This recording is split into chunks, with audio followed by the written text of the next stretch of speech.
Hey guys, welcome to Chatsworth, California. I've, in my whole career, never really done cars from dealerships because they don't really like you putting miles on them because they have to sell them. But it seems there is a dealership that is cool with me pulling cars out of their showroom and taking them for a spin. So we're here at Fusion Luxury Motors in Chatsworth, where they have a really interesting collection of toys in there, from modern Ferraris and track cars to pro touring cars to classics. And so they've allowed me to pull a couple cars out of their showroom and make some videos. So I'm starting with some easy ones. What I all want you to do is go to Fusion Luxury Motors website, and when they see how much traffic they're getting from our videos, then I can ask for the Koenigsegg. Okay, so that's the strategy here, and I'm just straight open about it. So today we've got a 2003 BMW Z8 Alpina Roadster. This car has 24,000 miles on it, and these cars have become very, very valuable recently. There's the Z8 and then the Z8 Alpina Roadster, and they are quite different. See, under the hood of the Z8 is the E39 M5 engine connected to a 6-speed manual gearbox.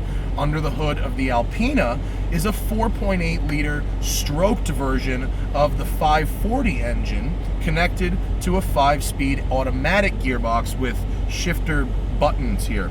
Now the Alpina, in addition to just being automatic, having a different engine, has different suspension tuning. It's more of a cruiser. It has a cushier interior with slightly different trim, Alpina gauges, a little bit different steering wheel, and it's meant more as a daily driver as opposed to the weekend supercar, sports car that you get with the standard Z8. So I'm not actually going to go in the canyons with this car, and I'll tell you why. It actually has original tires on it, which I looked at the date code. They were manufactured the 8th week of 2003. So I do not want to do any kind of performance or testing options. And of course the dealer said they're happy to put new tires on the car for any customer that buys it, but given that it has original tires, some very strange customers want that. I don't know why you would, but nevertheless, we're just going to go for a little cruise up the boulevard because that's what this one is about, and because I don't want to die today. And you should never drive a car in the canyons that has 14-year-old tires on it. Hello, officer. How are you, sir? So we're just gonna cruise around the block a little bit. Sitting in here, the car is stunningly beautiful. The design of this is amazing. The controls are all easy, well laid out. You turn a key, start a button, and fires that V8 to life. Just looking over the bonnet is really, really spectacular. Great torque. I mean, really just rolling away with fully effortless. Yeah, we're not going to stop there. Tie goes to the runner. All right. Over railroad tracks, how's the cowl shake? Wow, surprisingly rigid. I've heard stories of these things, the chassis in these not being very rigid, but that little railroad track test there worked out nicely.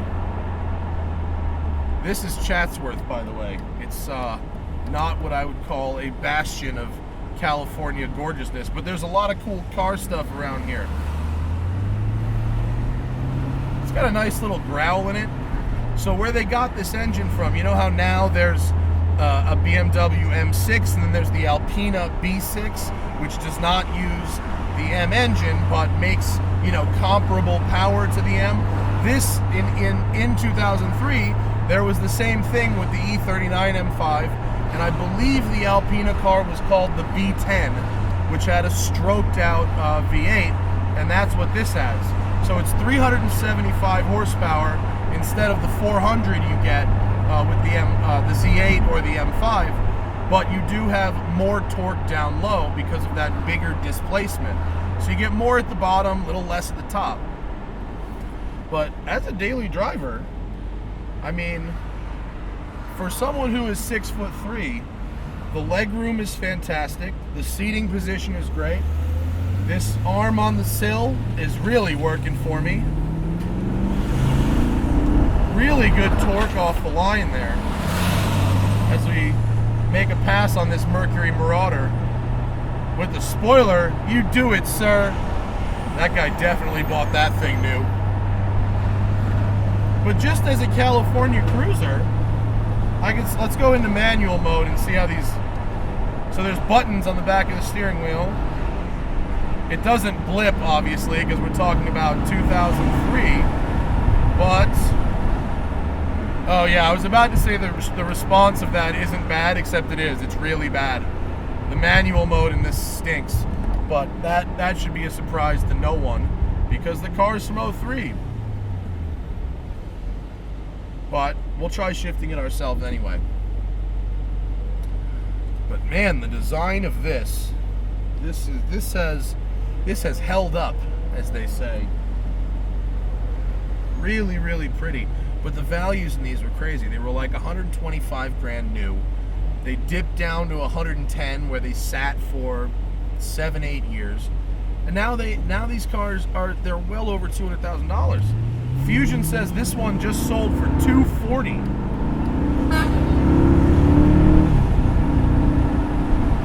That feels. What are you doing, sir? That feels. It's got really good torque. I mean, I haven't taken the motor over 3,500 RPM yet. Just cruising in drive. Let's be honest. I mean, obviously, I would rather the stick. But can I hate on someone for buying the automatic version of this car? I guess I kind of could. Especially because for 240 grand, the automatic does really date this thing. With a manual, it's completely timeless. A manual is and was and will always be the same. But as automatic transmission technology moves on, you know, that really dates the car.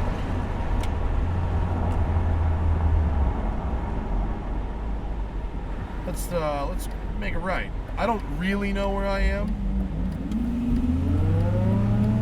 I'm certainly not going to push this thing in any corners on 14-year-old tires.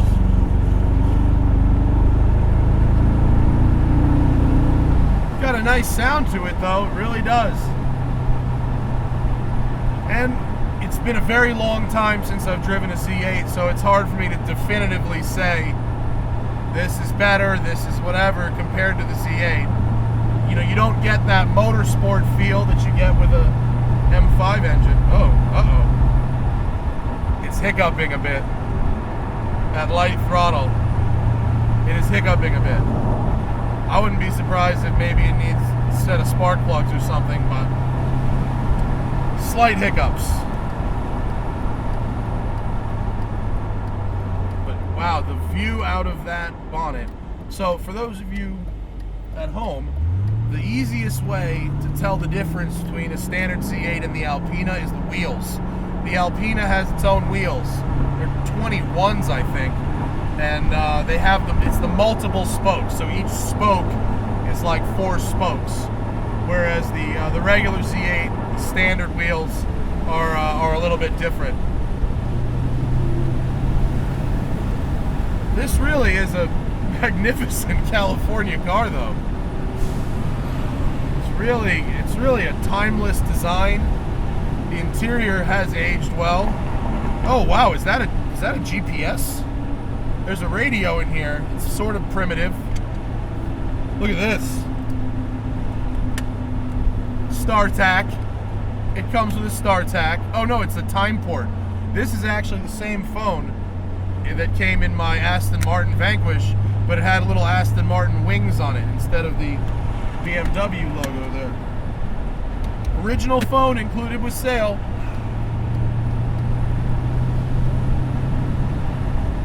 I'm going to repeat this. I don't ever recommend driving anywhere on 14-year-old tires. I really don't. But you know how Anthony Bourdain goes to some places and I'm sure he doesn't want to eat whatever it is he's being fed, and he smiles and goes, yeah, this is great. That's me on 14-year-old tires. You shouldn't do it.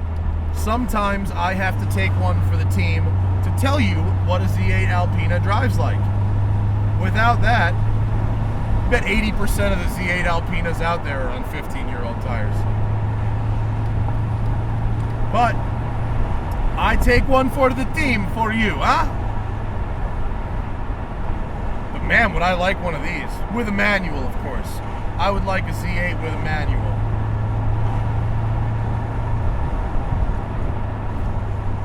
I'm gonna go, speaking of manual, let's go back. Man, it really drags on the torque converter when you go to downshift it.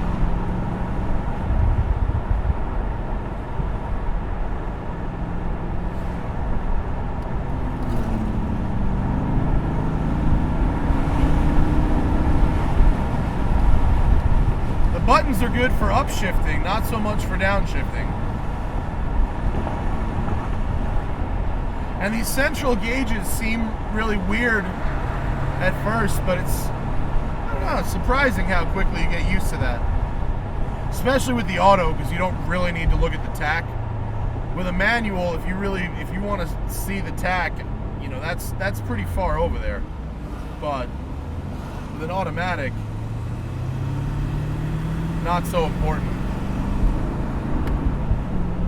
Plus, I imagine you do what I do after a while with my own cars, is you just shift by sound and you don't even really look at the tach anymore.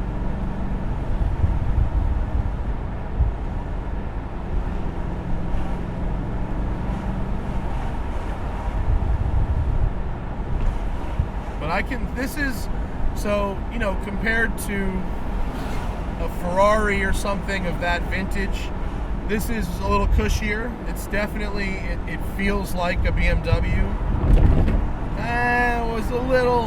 There was a little slop over those railroad tracks, just a little bit.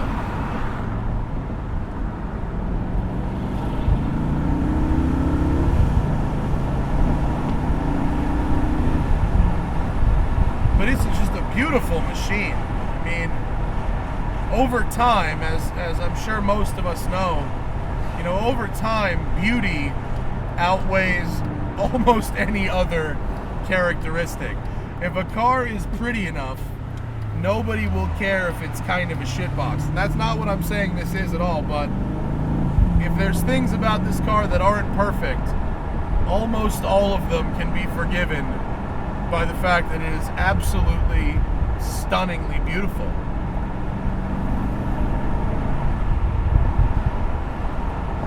Really a lovely thing. Automotive art, as you were. But yeah, do not attempt to push this car in any type of situation on 14-year-old tires. If you are the person who bought this from Fusion Luxury Motors, or is about to buy this from Fusion Luxury Motors, put new tires on it. I mean, immediately. Kind of get the appeal as, like, you know, something to say, but yeah, we're gonna need new tires stat. But I'd like to thank Fusion Luxury Motors for allowing me to do this drive. And again, if all of you go to FusionLuxuryMotors.com, just browse their inventory. They got some neat stuff. Car guys will dig it. Browse the inventory, poke around their website, and if you do that and their web traffic is like huge, then I get to go Koenigsegg or P1 or any of the other super expensive cars they have in there that I really want to drive. So thanks to them, thanks to you for watching, and I will see you tomorrow.